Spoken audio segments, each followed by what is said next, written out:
Hi, everyone. Welcome to the SoccerBeat podcast.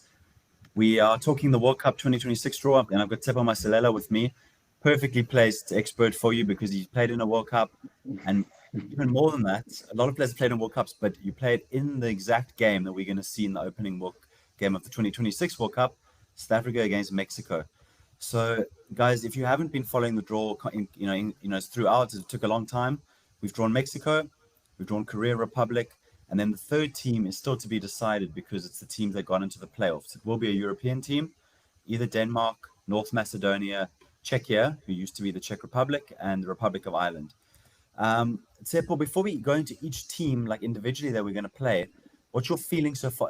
Your feeling after the draw. Do you feel like we have a chance? Do you feel like, oh, we've been given a bit of the rough end of the deal? I mean, what's your just immediate verdict? Like more your feeling than your mind working.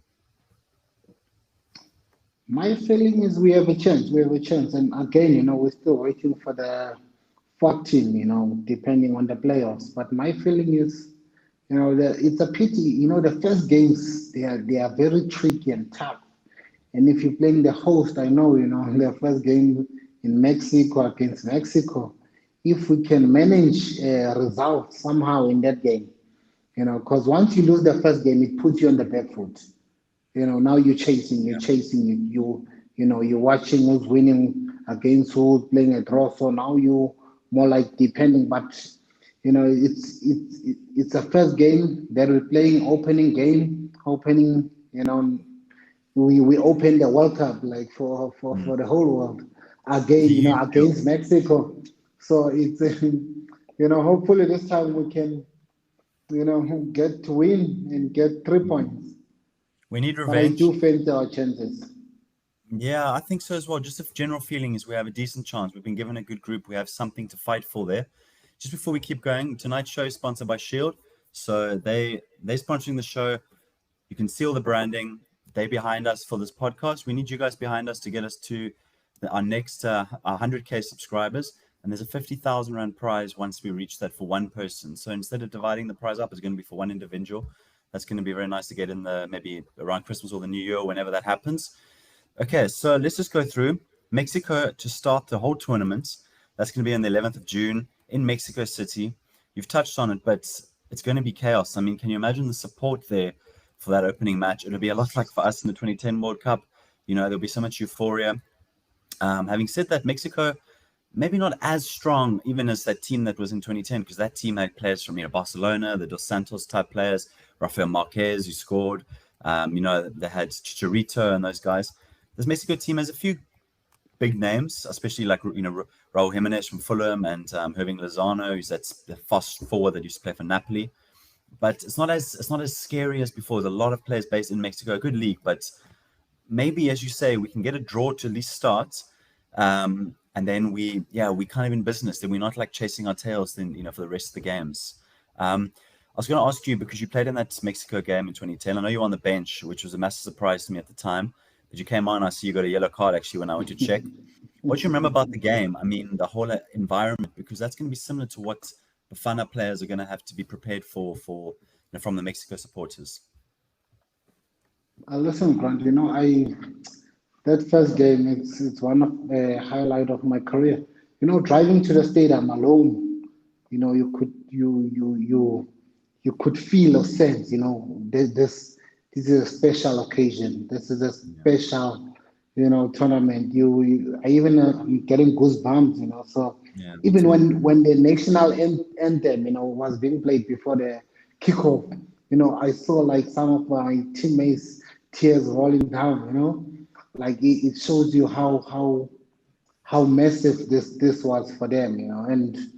And besides the of or building up to the game, like pre-game, everything, all those things, the game itself.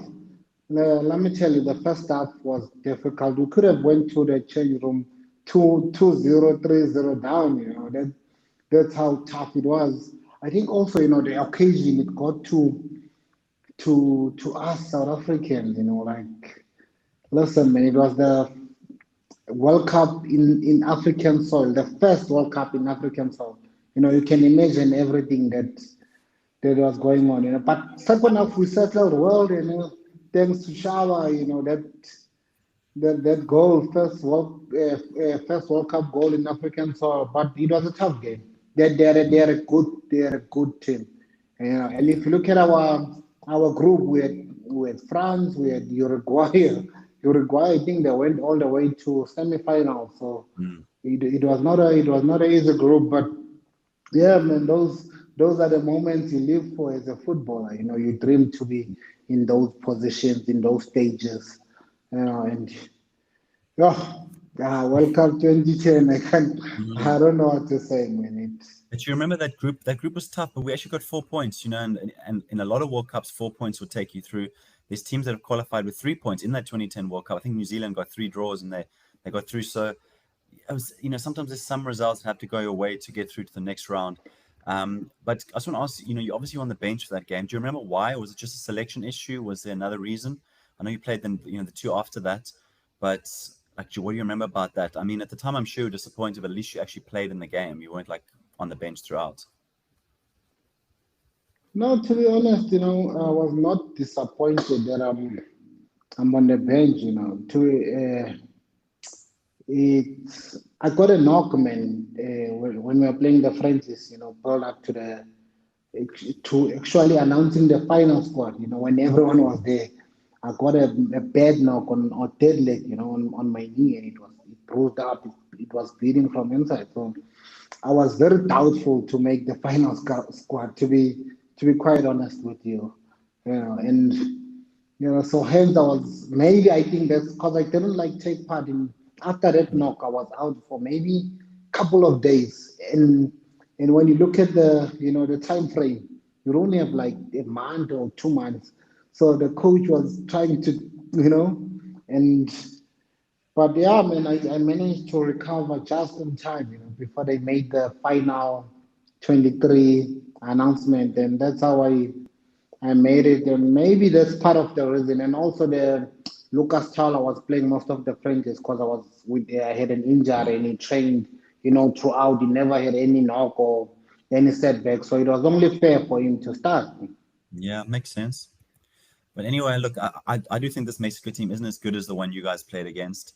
There was Champions League winners there, and this team, yeah, they're going to have some attacking threat, and obviously all the support behind them and a high intensity game, but maybe not that individual quality that they've had before. Let's just go into Korea Republic. I mean, the first thing you think of when you see them is that they're going to have, Son playing up front. Obviously, he's moved to the US now, but he was obviously scoring all those goals for Spurs as their captain. I checked the records. I don't think we've played them in an official game before. I know that I think under 19s played in a World Cup there, so I must check. But I think maybe some of the players from that might be pushing for the squad because that was, I think, 2017. So that might be good experience. At least they've played against Korea Republic. We did play them in that tournament. But yeah, they have a few bigger names. They've obviously got Kim, the Bayern Munich centre back. They've got Huang, who plays at Wolves as well. So again, that's another team with two really good forwards. And they rank 22 in the world, Mexico 15, so just below that. It's going to be a tough one. That team always high energy and massive, two big attacking threats. I mean, we're going to have to be on our game defensively in this tournament because, yeah, as I said, both those two teams I mentioned have top quality forwards and pace. So I'm sure Hugo Bruce is already thinking ahead to that he's going to have speed and all that in his backline. What do you make of Korea? I mean, yeah, it's all Son, really. It feels like he's the one that really carries that whole country in some ways. No, when you look at Mexico and Korea, and you look at the FIFA or rankings where they positioned or sitting. Maybe also the good thing is they'll be looking at us thinking, oh Mm. guys, we're going to collect points from South Africa, and we can Yeah. always catch them by surprise, because I believe that the fact that we've our run, to qualifying for the World Cup and also for AFCON, and we don't find ourselves going to negotiate through the playoffs and all those things, it shows that we can compete. We've got the team, we've got the coach, It's just that we have to prepare well when it's time for preparation for the World Cup. But the nice thing is they'll be looking at us thinking, oh, maybe, we can, that's the team that everyone is thinking, oh, we're gonna get our 3 points there, and they'll be in for a surprise of their lives. I think we're going to compete in this group. We're going to fight. Yeah, I agree with you. I mean, we're 61 in the world. A lot of those teams will think they've got a good draw with South Africa there. And maybe in the AFCON coming up, we're not going to be underestimated, anymore because of what we did in the last one. But the World Cup, I think people are still going to really underestimate us as a team. Maybe if we win the AFCON, it'll give us some more attention. But if we don't win the AFCON, people will still think they've got a good draw. I mean, we can catch them by surprise with all these young players that we have, all the speed up ourselves up front. Okay, so the third team, this is a bit more complicated. So basically, Denmark are going to play North Macedonia in a playoff. Czech Republic will play Republic of Ireland, and then those two winners will play each other in a final, and then it will come out who we're going to play. Just to tell all the listeners, so look, Denmark are 21st in the world. North Macedonia is 65, so they're actually below us. Czech Republic 44th, and Republic of Ireland 59, so about the same as us. You would think Denmark are probably quite big favorites to go through. Which it's not going to be easy. They have a good team. They've got obviously Rasmus Højlund, who was at Man United. They've got other players based in the Premier League. They've got that Brun Larsen guy at Burnley, who Lau Foster knows. So there's some connections as well there. Eriksson and Højbjerg and all these and quite physical defenders. So it could be quite an interesting group if we get them. Hopefully they don't qualify and we get one of the other teams. I mean, North Macedonia are no mugs, and neither are the other teams, but. Yeah, let's hope we maybe like Republic of Ireland could be cool. They'll have good supporters behind them. They always have a lot of vibrancy in the stands. I mean, look, we don't know, so we have to guess a bit. Let's pretend we get Denmark, or it doesn't really matter. I think there's a chance we can go through. I mean, what do you think? If we get 4 points, we should have a good chance. I mean, as I said, that wasn't not enough in 2010, but 4, maybe 5 points, two draws, 1 win. We could get through, and I mean, just getting through would be a success. I think that'll be like winning it for us, really. Yeah. Obviously, when you look at the playoffs and the teams that are in the playoff, you would say on paper Denmark are the favorites. But again, with football, it's unpredictable, and our first game will be very much key. The first opening game. Hopefully we get points there. If we get 1 or we get 3, as you said, 2 draws, 1 win should see us through to the next round of the competition. But yeah, I mean, finally the draw is out, and we're looking forward to the World Cup. Yeah, I just want to ask about the AFCON now. I think we said in our squad sort of discussion that there's a lot of players in the squad with under 10 caps. A lot of the forwards, even the defenders. Of course, Mbokazi is going to be an American-based player when this tournament starts. So we probably, I don't know if we're going to be playing our second game in the US or the third game. We don't know where those games are yet. That'll be announced tomorrow. But that AFCON feels really important as a stepping stone. I mean, we obviously want to win that, but a stepping stone as well to get experience for that World Cup. These guys are going to play tournaments, going to have a lot more experience under their belts. And second point, besides that, please can SAFA organize us friendlies against. We need an Asian team. We need a team from either South America or Central America in the friendly. So at least we can prepare. We can't be playing, Angola, Botswana again, kind of in friendlies, because it's not going to get us ready for the World Cup. I just wonder what you think of those 2 points. Definitely, preparations, they're very key going to a big tournament like World Cup. And obviously we have to listen to the coach, because he's the one that, must have the final say, or he's the one to suggest, how do we prepare, which opponents does he want, and and going back to your point that most of the players going to the AFCON, also it's going to be for them to gain experience. But again, you're not only chosen because we want you to go gain experience. As much as we're saying the boys are young, they don't have many caps, but the stage is there. They chosen on merit, and they should never think or have a doubt or doubt themselves that we're just here to learn.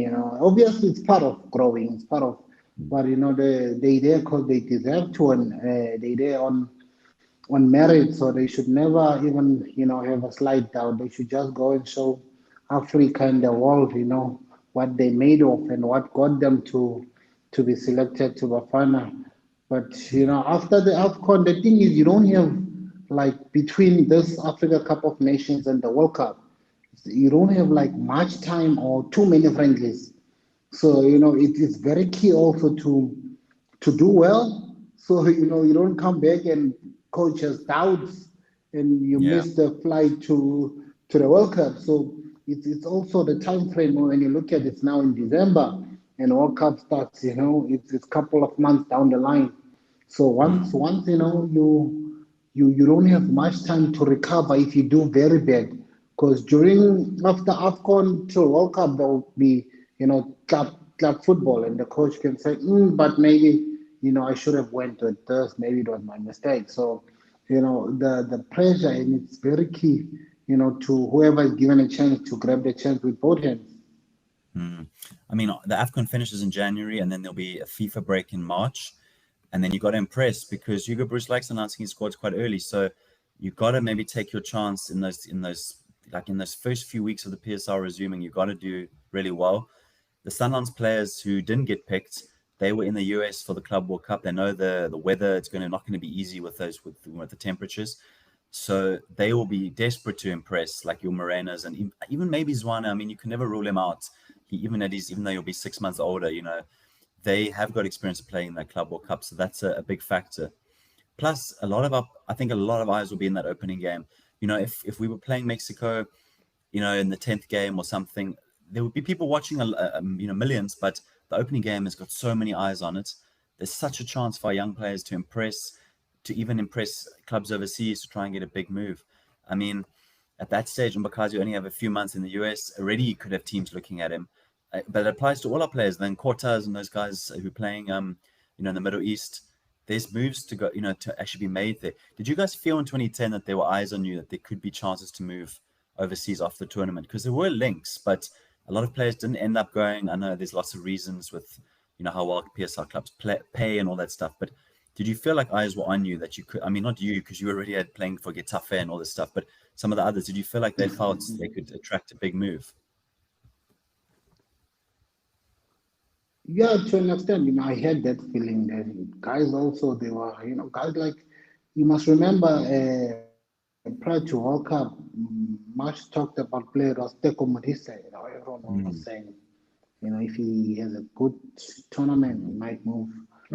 So I think also back of the player's mind, the thing was there that I want to have a good tournament to, maybe I can get opportunities or there's eyes or people watching or scouts. So it's always there. Players as a player you have to be ambitious. You have to you must want more, want to move to the next stage, next level, want to improve.